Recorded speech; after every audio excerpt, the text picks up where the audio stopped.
और नहीं आए कुब जाने कन्हैया बिलमा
मम्मी की तरफ से।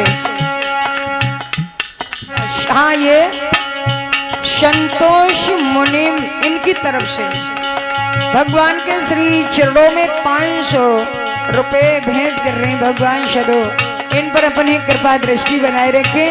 और पहले मैंने सुन नहीं पाया, उसके लिए सॉरी। और कहना है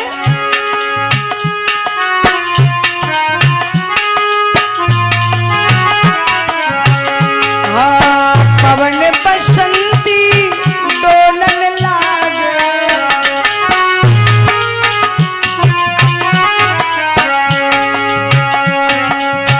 डोलन लागे, हाय डोलन लागे।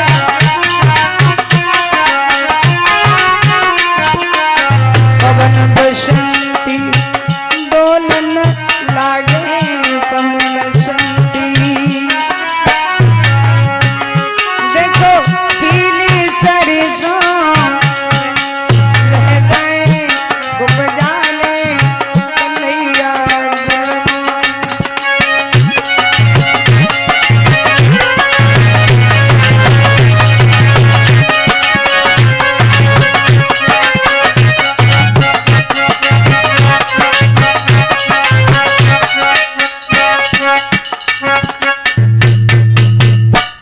हमें सब मालूम है, कुब्जा से प्रीत लगाकर बैठे हम सबको ठुकरा गए। तब तक एक लिए मैना हमारा हृदय जलाने के लिए राधे श्याम बोल रही है, इसे तो कुब्जा श्याम कहना चाहिए। पर मैना किसको कहते हैं कि बकरी तो मैं करती है जो गरे छरी चरवाती है, और मैना तो मैना कहती है जो पिंजड़े में पाली जाती है, जिसके अंदर इंकार नहीं है, जिसके अंदर मैं नहीं है। और उसी को भगवान अपने हृदय में निवास रखते हैं। उद्धव जी ने वहीं पर बैठकर ज्ञान की चर्चा शुरू कर देते हैं और गोपिकाओं से कहा, ए गोपिकाओं, तुम उनके प्रति इतना क्यों आप तड़प रही हो? वो श्याम तुम्हारे सानिध्य में है, क्योंकि भगवान के स्वरूप सब उन्हीं के, चाहे निर्गुण में देखो, चाहे सगुण में, चाहे साकार चाहे निराकार। साकार निराकार है क्या? साकार है ये हमारा शरीर और निराकार है आत्मा। तो साकार स्वरूप परमात्मा श्री कृष्ण अवतार लेकर के आए हैं, लेकिन मैं तुम्हें कुछ निर्गुण ब्रह्म के बारे में चर्चा करूंगा। वो आप निर्गुण ब्रह्म की पूजा क्यों नहीं करती हो? उनको अपना लीजिए, वो तुमसे कभी दूर नहीं रहेंगे।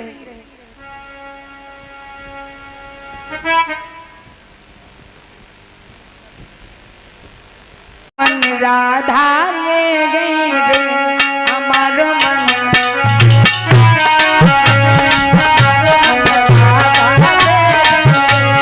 ऐसे नहीं, जिनके जिनके हाथों उठा लो, जिनके नहीं है तो उनकी बात ही नहीं करते। तालियां बजाएंगे ऐसे और गाएंगे सभी लोग आलस दूर करके। हमारो मन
प्यार से कहिए, कीरत नंदन राज दुलारी,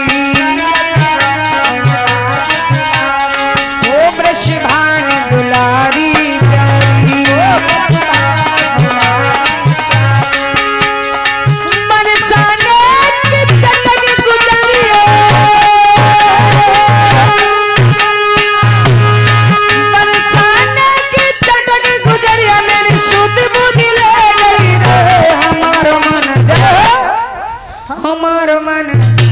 हमारो मन राधा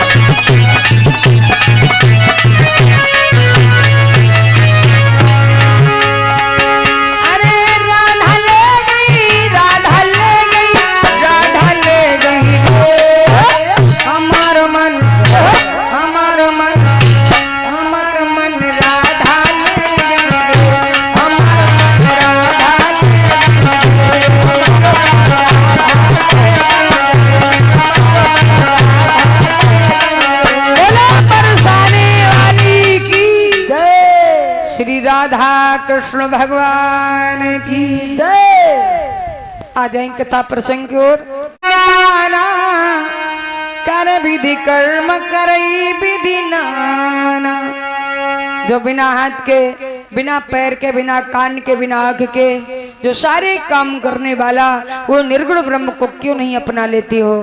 तो जो अगम अगोचर तुम्हारे अंदर समाहित हैं, वो सारे संसार में समाया है, वो भगवान तुमसे कभी दूर हो ही नहीं सकता है।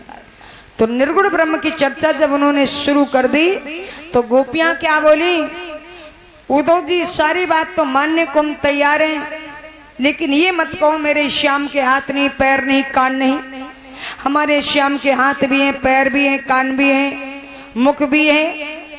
क्यों? हम सबसे छीन छीन कर माखन खाया करते थे, हम सबके बीच में नाच नाच करके सुंदर महाराज किया करते थे। वो साकार भगवान की बात कर रही थी और उद्धव निर्गुण ब्रह्म की बात कर रहे थे। तो याद रखना, साकार भगवान को पहचानना कोई साधारण बात नहीं है। गोपिकाओं ने साकार भगवान को पहचान लिया, तो साकार भगवान को जानने वाला सर्वश्रेष्ठ होता है। उद्धव जी समझ गए इनके ज्ञान का हम पार नहीं पाने वाले। तब अंत में गोपिकाओं ने क्या किया कहा उद्धव जी हम तुम्हारी आज्ञा का उल्लंघन नहीं करते, हमारे 10-20 मन होते तो मैं निर्गुण ब्रह्म की भी उपासना करके देख लेती, मेरा एक मन था सो श्री कृष्ण के चरणों से लगाकर भेज दिया है। अब मैंने अंतिम धारणा रख ली है, कौन सी? हम दे के जामेंगी सोशों का अंतिम कार्य, वो करुणा धाम मिले न मिले पर सारा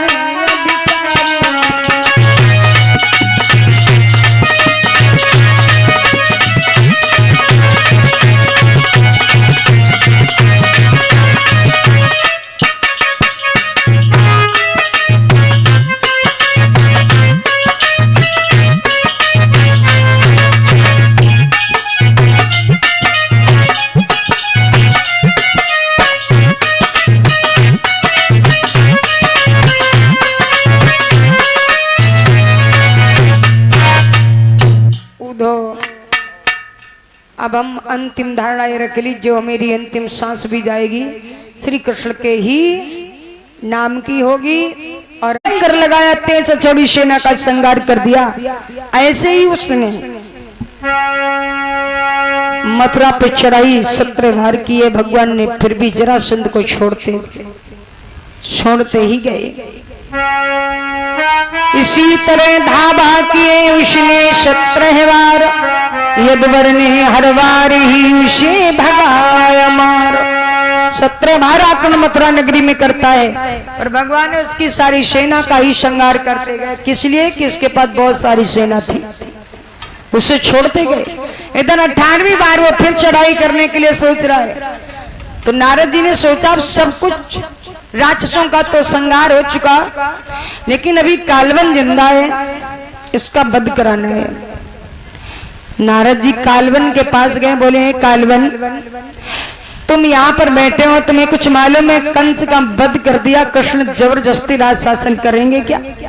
तुम्हारे रहते हुए तुम अगर नहीं उनसे युद्ध करके भगा पाए तो समझ लो उनके ही हवाले ये मथुरा का शासन हो जाएगा।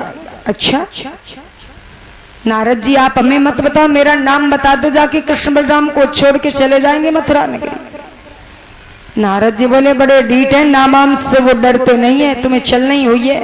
अच्छा नहीं अगर मानते तो चलो हम चलते हैं, देखो कैसे भागते हैं। और ये कालवन आया, कृष्ण और बलराम से बुलाए, कृष्ण बलराम छोड़ दो मथुरा नगरी, नहीं खैर नहीं होगी, और हमें जरासंध मत समझ लेना और कंस मत मान लेना, हमारा नाम कालवन है। कृष्ण बोले हाँ हम जानते हैं कालवन हो, पर चाहते क्या हो? बोले हमसे युद्ध करो। श्री कृष्ण ने सोचा इस मलेच्छ से कौन युद्ध करेगा। पहले थोड़ा समय लिया, विश्वकर्मा को आदेश किया जाओ समुद्र के बीचों बीच में जो टापू है द्वारिकापुरी का निर्माण कर दीजिए। एक ही रात में द्वारिकापुरी बन गए, तैयार हो गई, जिसमें सब सोते हुए ब्रजवासी पहुंचा दिए गए। सिर्फ राधा रानी गोलोक धाम छोड़कर अपने मायका छोड़ के नहीं गई, बाकी सब द्वारिका पहुंच गए। कोई ये भी न समझ सका हम कहां थे कहां आ गए। और द्वारिकापुरी की लंबाई चौड़ाई भाई कितनी थी? 48 कोस की दूरी। तो श्री कृष्ण बोले एक कालवन युद्ध ना करके तुम हमें पकड़ के दिखाओ। क्यों? जानते थे हमें मुचकुंद को भी तो गहरी नींद से जगाना है। भागने में बड़ा तेज था कालवन।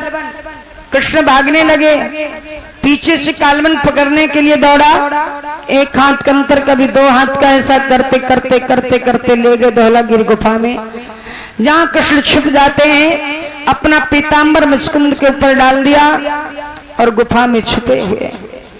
कालवन जाकर देखता है कि वारे कृष्ण तुम खूब छुपे आराम के, नींद सो रहे हो। एक लात मारी और उस लात से मुचकुंद की नींद खुल गई, वो जलकर भस्म हो गया। कृष्ण ने कहा अये मुचकुंद देवताओं का वरदान पूर्ण हुआ, आप बद्री वन की ओर जाइए। कृष्ण भगवान को प्रणाम करके वो बद्री वन की ओर जाता है। इधर कृष्ण फिर लौट कर आए, जरासंध ने 18वीं बार फिर से मथुरा नगरी पर आक्रमण कर रखा था, तो जरासंध ने कृष्ण का नाम रख दिया रणछोड़, कि अब रण छोड़कर भाग गए, तो ये भी नाम कृष्ण का पड़ा। किसने रखा? जरासंध ने।